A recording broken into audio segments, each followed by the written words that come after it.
bleu blanc bled. Bleu blanc bled. أزرق أبيض بلاد. mavi, beyaz, bled. Bleu blanc bled masolo ya malamu. قصص إيجابية. Pozitif hikayeler. Bleu, blanc, bled.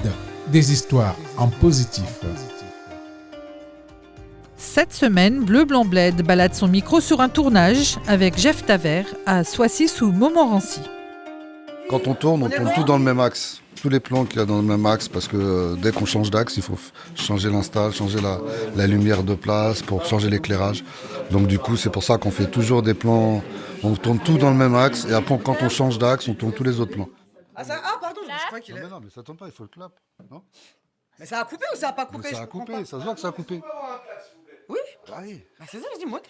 Tu peux nous expliquer, on est sur un projet que tu supervises un petit peu, qu'est-ce qui se passe? Ça s'appelle Bistouri, c'est un court-métrage? Ouais.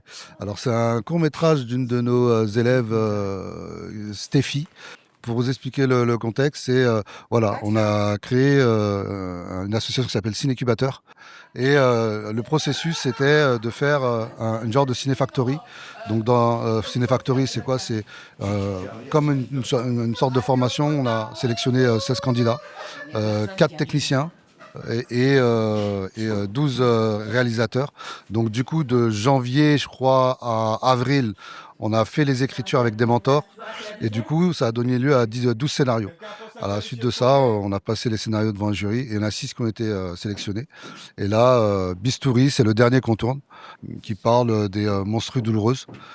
À l'instant, tu as cité Mohamed Bounazou, que moi j'ai eu, pour ceux qui ne connaissent pas, c'est un scénariste et qui m'a dit « Jeff joue un rôle de grand frère pour toute une partie de la nouvelle génération ». Ouais, moi je trouve ça important parce que déjà je me dis, j'ai eu cette chance en tout cas de rentrer dans un long métrage, dans ce circuit comme ça. Je sais pas si c'est par hasard, mais je pense que c'est pas donné à tout le monde. Et c'est vrai que moi, depuis 2011 jusqu'à maintenant, je suis passé par plein de choses. Et je me dis, si on peut transmettre des choses pour que à la nouvelle génération, qui puisse éviter tout ce temps que j'ai passé, pour moi, c'est normal. Et le milieu du cinéma, comme je vous ai dit, il y a plein de... Tu sais, c'est assez cher.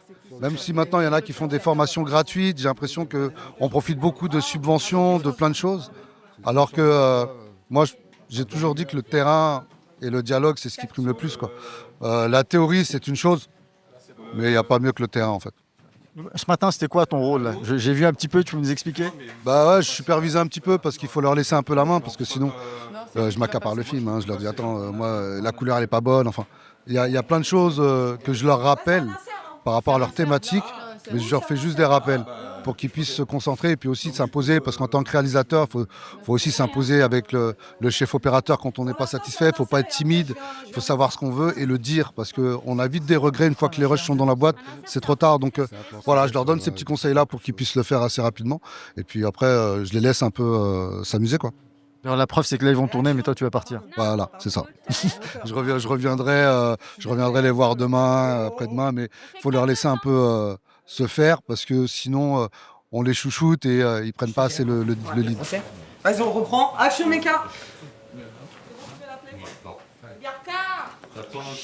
Bianca, s'il te plaît. Comment on développe une carrière dans le cinéma? On sait que c'est un milieu très fermé, très difficile, lorsqu'on n'a pas de personnes dans sa famille, lorsqu'on n'a pas les connexions tout simplement dans le milieu du cinéma. En tout cas, moi, il n'y a personne dans le cinéma. Mais ce qui est très bizarre, c'est que mon premier boulot, c'était livreur de bobines. Et du coup, à cette époque-là, pour moi, c'était très loin le cinéma. Jusqu'à ce que je mette le pied dedans avec le film La Cité Rose. Et que voilà, j'ai commencé à découvrir tous les corps de métier. Et puis, en rentrant chez moi, je me suis mis à écrire après le tournage. Et puis voilà, je suis parti sur quelque chose qui pour moi valait le coup en termes de transmission et même s'exprimer à l'image. Tu m'as pas dit d'où tu es originaire?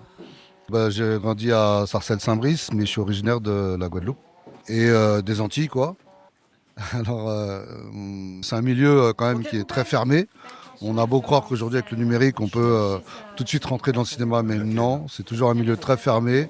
Nous, on a eu la chance à l'époque avec Thibaut, Thibaut Abraham, Julien Abraham, Sadia Diawara et Sebi, pouvoir faire La Cité Rose.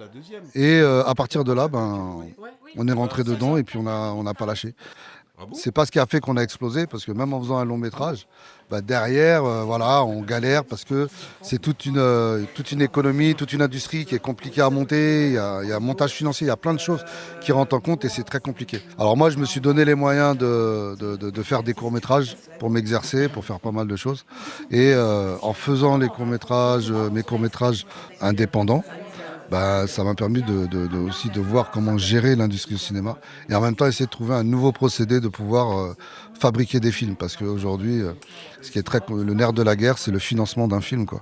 Et c'est vrai que là, il n'y a même pas un mois et demi, j'ai tourné mon long métrage, donc toujours en essayant de trouver des nouvelles techniques pour la fabrication de films. Tu parles de La Cité Rose, ça a l'air d'être un peu un tournant dans ta carrière, dans ta construction. Tu peux nous en dire quelques mots ? Ah ouais, c'est clair, il y a Julien Abraham avec Thibaut et Sadia qui ont une idée de série. Et du coup, on fait 2 pilotes de la série et on les montre à Gadfilm, et Gadfilm propose de faire le long métrage. Et moi, personnellement, dans La Cité Rose, moi j'ai demandé à être régisseur. Régisseur m'a permis de voir tous les corps de métier. C'est le seul poste vraiment qui te met en contact avec tous les corps de métier. Donc c'est là que je posais des questions à tout le monde, j'étais comme un fou, je faisais des 15 heures par jour et ça ne me dérangeait pas. Et voilà, en voyant tout ça, je me suis dit, voilà, ça c'est ce que je veux faire, quoi.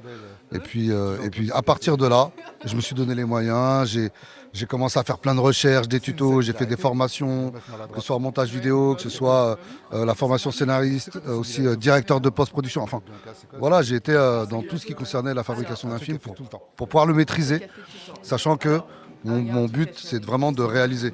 Mais le fait de connaître toutes ces choses, moi j'ai l'impression que c'est un avantage de connaître tous ces corps de métier. Parce qu'on peut se projeter sur plein de choses, et même sur un tournage, on peut anticiper des séquences, parce qu'on connaît le montage, enfin il y a plein de choses comme ça, et puis voilà, mais c'est vrai que je suis pris dedans maintenant, quoi. Traîner c'est nocif, tu ne sais pas quoi t'attendre. Petit frère fais attention aux gars que tu fréquentes. Derrière ton frère se cache un trait, les gars t'abandonnent. C'est quoi ton rapport avec les Antilles, et plus précisément la Guadeloupe, puisque je crois que c'est de là-bas que ta famille est originaire? Alors moi j'ai un rapport très, très spécial, parce que moi, étant petit, j'étais tous les ans en Guadeloupe jusqu'à l'âge de 16 ans. Mais tous les années, je faisais mes 2 mois en Guadeloupe. Et pour moi, c'était un paradis, parce que c'était vraiment un paradis, c'était vraiment toutes les portes ouvertes. Et puis quand je suis retourné en 2019, j'étais un peu déçu, parce que d'un seul coup, il y avait un autre univers, j'avais l'impression d'être dans ma cité, à Sarcelles, où voilà, le banditisme arrivait, et c'était un peu dommage. Et puis après, il y a un peu les soucis familiaux que j'ai eu avec le décès de ma mère et tout ça. Mais la Guadeloupe, c'est une super belle île. Chaque image, c'est des cartes postales, quoi. Moi, j'adore la Guadeloupe, mais voilà, je me définis pas comme le Guadeloupéen. Je pense que pour me ressourcer, il faut que je retourne là-bas plus de, je sais pas, peut-être 2-3 ans pour vraiment me réimprégner un peu plein de choses. Mais ouais, c'était vraiment un paradis quand j'étais petit, quoi. Moi, je m'appelle Mitraillette, je viens d'avoir 12 ans. Mon quartier, c'est la Cité Rose. C'est comme un village. Tout le monde se connaît. Eh Manu, là, putain, tu déconnes, c'est quoi cette musique de noix, là? C'est pas parce que je suis asiatique que forcément je suis chinois. La Cité Rose, tu peux nous rappeler en quelle année c'était? On a tourné en 2011. Juillet-août 2011. Si je me trompe pas, tu as tourné ton premier long métrage il y a 1 mois. Quand tu expliques que c'est seulement maintenant que tu tournes ton premier long métrage? Je pense que je voulais le faire bien avant, mais comme je te disais tout à l'heure, l'industrie du cinéma est très compliquée. En fait, écrire un court et écrire un long, il y a un fossé quand même. Le long, on prend on fait plusieurs couches, on fait plusieurs versions, on revient dessus. Là, j'ai eu l'opportunité, et puis il y a plein de choses qui font que l'industrie a changé, le budget de la culture a baissé, et puis donc on se dit comment fabriquer. Et puis après, les opportunités qui arrivent. Moi, le producteur Christian Zella de chez Nofi, me propose de faire un long. Il me demande une idée, on part sur une idée. J'appelle des collaborateurs et des collaboratrices et on y va, de Chef Up, Nicolas et toute l'équipe, et on y va en guérilla, quoi. Et du coup, on est parti et on a donné quelque chose de fort. En tout cas, moi j'en suis satisfait à 80%. Parce que bon, un réal satisfait à 100%, je pense que ça n'existe pas. mais voilà, et puis moi j'ai pas fait d'école, hein, donc il y a peut-être ça aussi qui fait que... Tu peux me dire quelques mots justement sur ce premier long métrage ? Alors c'est un truc de fou parce que y a Christian, le producteur de Nofi, qui me dit qu'il aimerait bien faire un long métrage. Et il me dit, viens, regarde, je t'emmène dans les bureaux, on est dans des bureaux. Et il me dit, qu'est-ce qu'on pourrait faire dedans ? Et puis l'idée, c'était, j'ai dit, pourquoi on ne ferait pas un genre de piège de cristal ? Et c'est comme ça que c'est venu. Et puis du coup, on a créé cette comédienne qui est introvertie, qui est informaticienne, qui travaille avec l'IA sur les recherches médicaux et qui trouve justement une bactérie qui permet de contrer le chlordécone. Et du coup, il y a des mercenaires qui veulent s'accaparer le projet pour pouvoir le vendre au plus offrant. Et du coup, elle est prise à partie dans cette tour, dans son bureau, où elle doit se défendre. Et voilà, on est parti de là et c'était super cool, quoi. On parlait du chlordécone parce que le chlordécone, moi, ça me parle vu que je suis antillais. Et puis voilà, et puis on est parti, on a fait un casting. Et puis, mais c'est vrai qu'on avait fait ça à tambour battant parce qu'on est parti. Je crois qu'on a monté le truc en même pas un mois et demi, quoi. Le scandale du chlordécone aux Antilles, tu peux nous en dire quelques mots ? C'est un pesticide, voilà, qui a été inventé par un Allemand. Donc il a créé ce virus pour justement les pesticides pour les bananiers. Donc ça a été beaucoup utilisé, je crois, de 69 et ça a été interdit en 74, je crois. Mais voilà, aux Antilles, les ministres à cette époque-là laissaient des dérogations pour les béquets. Et du coup, ils l'ont utilisé jusqu'en 92 ou 93, je crois. Et apparemment, ça s'utilise encore même en Côte d'Ivoire. Et c'est une bactérie qui est dangereuse parce qu'elle infecte les terres. À partir du moment où elle infecte les terres, les bêtes, les vaches, tout ce qui est bovin mangent les terres, donc elles sont contaminées.